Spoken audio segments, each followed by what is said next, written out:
வணக்கம். Welcome to life horoscope. Guru வக்ர பலன், குரு அதிசார பலன். அதாவது Guru advance transit, Jupiter advance transit plus Jupiter retrograde உடைய ப்ரெடிக்ஷன். இந்த ரெண்டுமே ஒன்னா நடக்குது இந்த முறை. இது எப்படின்றது நான் அந்த வீடியோட எண்ட் டீட்டெயிலா சொல்றேன். ஏன்னா அது பெரியசா ரொம்ப லென்த்தியா இருக்கும். ஸோ அதை நான் வீடியோட எண்ட் கிளாரிட்டி கொடுத்துட்றேன். இப்போ தனித்தனியா ஒரு ராசிக்கும் இந்த உங்களுக்கு அடிப்படையில் தெரியும், குரு வந்து ஒரு சுப கிரகம். ஸோ ஒவ்வொரு ராசிக்குமே அவர் அடிப்படையில் சுபமா இருந்தாலும் கூட இந்த முறை நடக்கிற இந்த மாற்றங்கள், ஏன்னா அது ஒரு விசித்திரமான ஒரு மாற்றமா வருது. அந்த மாற்றத்தினால வரக்கூடிய அட்வான்டேஜ் என்ன, எதை நம்ம பயன்படுத்திக்கலாம், என்ன செஞ்சா நமக்கு இந்த சமயத்துல ஒரு பாசிட்டிவான நமக்கு தேவையானதை நம்ம வந்து சக்சஸ்ஃபுல்லா பண்ணி முடிக்க முடியும் அப்படிங்கிறத டீட்டெயிலா இப்ப நம்ம பார்க்கலாம். www.lifehoroscope.in இந்த வெப்சைட்ல உங்களுக்கு தேவையான எல்லா சர்வீஸும் ஆட் பண்ணிருக்கு. பயன்படுத்த வேண்டியவங்க பயன்படுத்திங்க. இந்த வீடியோ உங்களுக்கு பிடிச்சா லைக் பண்ணுங்க, ஷேர் பண்ணுங்க. இப்போ நம்ம ஜூபிட்டர் அட்வான்ஸ் அண்ட் ரெட்ரோகிரேட் ப்ரெடிக்ஷனை டீட்டெயிலாக பார்ப்போம். கும்பராசி. கும்பராசியை பொறுத்த வரைக்கும் நம்ம வந்து இந்த குரு வக்ர காலம் அப்படிங்கிறத கொஞ்சம் பிரித்து பார்க்கணும். ஏன்னா லார்ட் ஆஃப் 2 and 11 கும்பத்துக்கு. இப்போ கும்பத்துக்கு இது சாதகமாக இருக்கா பாதகமாக இருக்கா, முதல்ல நம்ம கிளாரிட்டி வந்துடுவோம். அக்டோபர் மாதம் 19ஆம் குரு வந்து கடகத்தில் வர உச்சம் அடைகிறார். இப்போ கும்பத்தை பொறுத்த வரைக்கும் 6ஆம் இடத்துல குரு போயிடுவார். இப்போ 6ஆம் இடத்துல குரு வந்து அவ்வளவு ஃபேவரை நம்ம எடுத்துக்க முடியல. சரி, அப்போ 6ஆம் இடத்துல குரு போறாருன்னா குரு மறைகிறாருன்னு அர்த்தம். குரு மறைகிறாருன்னு சொன்னா பார்வை மட்டும் அட்வான்டேஜ் எடுத்துக்கலாம். ஒரு இன்கம் இருக்கு, ஏதோ ஒரு ஒரு பேசிக் லெவல்ல இன்கம் இருக்கு, ஒரு ஃபேமிலி சப்போர்ட், அவ்வளவுதான் அதை எடுத்துக்க முடியும். சூப்பர் டூப்பர் பலனா நம்ம குரு வந்து அந்த உச்சமடைய காலம் எடுத்துக்க முடியும். அங்க உச்சமடை வக்ரம் அடைவார். அது எப்ப தெரியுமா?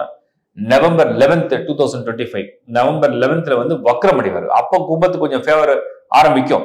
அது என்னன்னா டாக்ஸ், லைக் ஒரு விஷயத்த பேசுறீங்க, ஒரு விஷயத்த ஈடுபடுறீங்க, ஒரு விஷயத்த முயற்சி பண்றீங்க, அந்த முயற்சியில வந்து ஒரு விஷயத்த வந்து நீங்க வந்து கன்வே பண்றீங்க, ரெடி ஆகுறீங்க, தயாராகிறீங்க.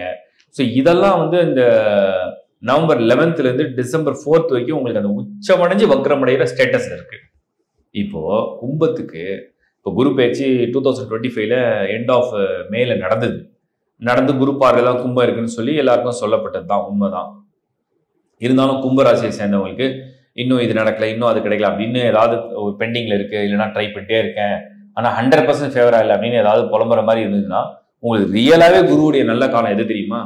இந்த வக்ரம் அடைஞ்சு 5ஆம் இடத்துக்கு திருப்பி போயிடும். இது ஒரு 95 டேஸ் இருக்கும். இந்த 95 டேஸ் தான் ஆக்சுவலா குரு கொடுக்கக்கூடிய முழுமையான பெனிஃபிட் நீங்க என்ஜாய் பண்ண போறீங்க. அது எப்ப அப்படின்னா டிசம்பர் 4 இருந்து மார்ச் 11, 2026, டிசம்பர் 4, 2025 மார்ச் 11, 2026 இந்த பீரியட் இருக்கு பாருங்க, 95 டேஸ் இருக்கும். இந்த பீரியட் தான் நீங்க ஆக்சுவலா கும்பத்துக்கு என்ஜாய் பண்ண போறீங்க. ஏன்னா அப்பதான் குரு வக்ரம் அடைஞ்சு 5ஆம் இடத்துல பொசிஷன் எடுத்து அவர் பார்வையை நேர கும்பத்துல பதிச்சுவார்.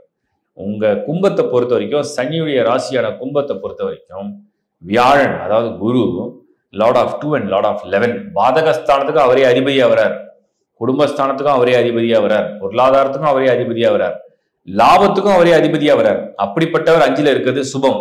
ஆனா அது வக்ரகதியில இருந்ததுன்னா, பாதகாதிபதி வக்ரம் அடையும் போது லக்னத்துக்கு அல்லது ராசிக்கு யோகம் மற்ற கிரகங்கள் வக்ரம் அடையும் போது தான் முழுமையான பலனை வேகமா கொடுக்கும். அந்த பலனை நீங்க எப்ப என்ஜாய் பண்ணுவீங்கன்னா, உங்களுக்கு நான் சொன்ன மாதிரி 90 days from December 4 to 11 March 2026 அதுதான் உங்களுக்கு முழுமையான சாதக பலன். இந்த பலன் என்ன தெரியும்?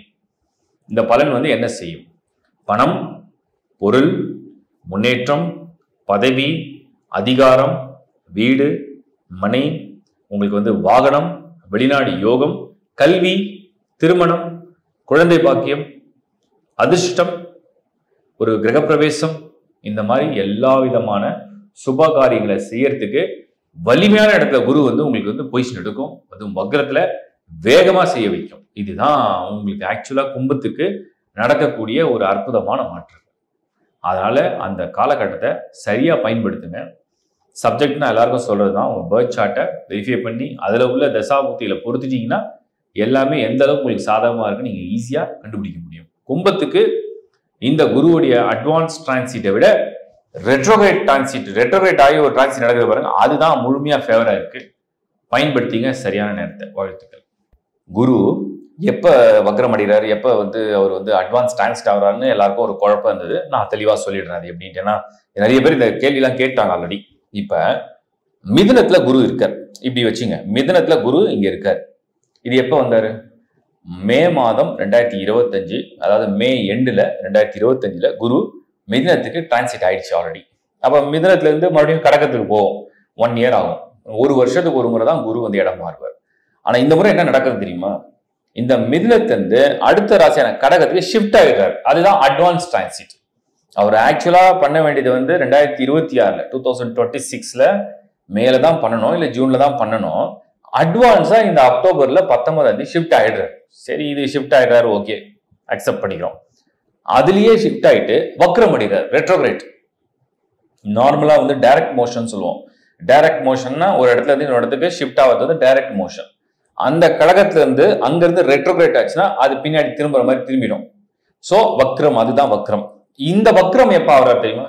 அதாவது அக்டோபர் 19 மிதுனம் டு கடகம் ஷிஃப்ட், அதான் அட்வான்ஸ் டிரான்சிட். அந்த கடகம்ல வந்து ரெட்ரோகிரேட் ஆகிறது வந்து நீங்க வந்து பாத்தீங்கன்னா நவம்பர் 11. ஸோ அங்க ஷிஃப்ட் ஆயிட்டு ஒரு 20 days டைம் எடுத்துக்கிறாரு. அதுக்கப்புறம் தான் அந்த வக்ரம் அடைகிறார். சரி, வக்ரம் அடைஞ்சு அந்த கண்டினியூஷன் எவ்வளவு நாள் இருக்குன்னு பாத்தீங்கன்னா 2026 மார்ச் 11 வரைக்கும் வக்ரம் தான். ஆனால் இன்னொரு மாற்றம் என்ன தெரியுமா? அங்க வக்ரம் அடைஞ்சது வந்து அந்த வக்ரத்தோட ஸ்டார்டிங் வந்து நவம்பர் 11. பட் மறுபடியும் பேக் டு மிதுனம். பேக் டு மிதுனம்னா அவர் ஆக்சுவல் டிரான்சிட் பண்ணணும் இல்லையா? அதுக்காக அட்வான்ஸ் டிரான்சிட் பண்ணிட்டு திரும்ப அவர் பின்னாடி வருவார், அந்த மிதுனத்துக்கே வருவார், பேக் டு ஜெமினி. அந்த பேக் டு ஜெமினி வந்து டிசம்பர் 4 வந்துருவார். So back to Gemini December 4 வராரு. அப்ப அவர் வக்ரகதியில் இருக்கார். மிதுனத்துக்கு வந்து மறுபடியும் அந்த வக்ரகதியிலே தான் இருப்பார். அந்த வக்ர நிவர்த்தின்னு ஒன்று இருக்கு பாருங்க. ஸோ ரெட்ரோகிரேட் மோஷன்ல மறுபடியும் டைரக்ட் மோஷன் மாறுது, மிதுனம்ல மாறும். அந்த வக்ர நிவர்த்தி அப்படிங்கிறது மார்ச் 11, 2026. அதுக்கப்புறம் நீங்க கேட்பீங்க, அப்போ குரு டிரான்சிட் அடுத்த வருஷம் இருக்கு, மறுபடியும் ஒரு 2 months 3 monthsல அங்கிருந்து டைரக்ட் மோஷன்ல அவர் வந்து டிரான்சிட் நடக்கும். இதுதான் இந்த முறை கொஞ்சம் வித்தியாசமா பண்றது குரு. அது வக்ரம் அடைத்தும் சரி, அது அட்வான்ஸ் டிரான்சிட் நடக்கிறதும் சரி, அதுல முன்பின் வீடுகளா மாறி இருக்கிறதும் சரி, ரொம்ப வித்தியாசமா இருக்கு. ரொம்ப பக்குவமா இது பண்ண. என்னன்னா ஒரு நல்ல விஷயம், குரு ஒரு சுப கிரகம், எப்படி ஆனாலும் கெடுதலை செய்யாது. அது என்ன செஞ்சாலும் ஒரு நன்மையில போய் முடிஞ்சிடும். அந்த ஒரு நம்பிக்கையோட இந்த வீடியோவை நீங்க முழுசா பாருங்க. தனித்தனியே வந்து ஒவ்வொரு ராசிக்கும் வித்தியாசமான பலன் உண்டு. இதை பத்தின இன்னும் டீட்டெயில் வந்து நீங்க வந்து நம்ம வெப்சைட்லயும் கொடுத்துருக்கோம். ப்ளஸ் வந்து இந்த டீட்டெயிலான வீடியோவை நான் கிளியரா தான் எக்ஸ்பிளைன் பண்றேன். அது நல்லா கிளியரா அண்டர்ஸ்டாண்ட் பண்ணி புரிஞ்சுக்க பாருங்க. லைக் பண்ணுங்க, ஷேர் பண்ணுங்க உங்க நண்பர்களோட உறவுகளோட.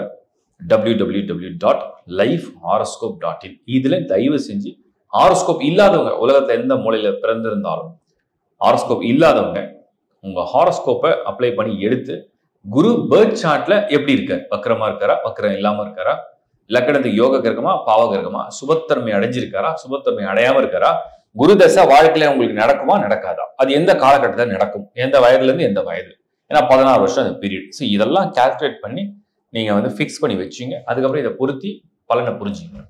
வாழ்த்துக்கள்.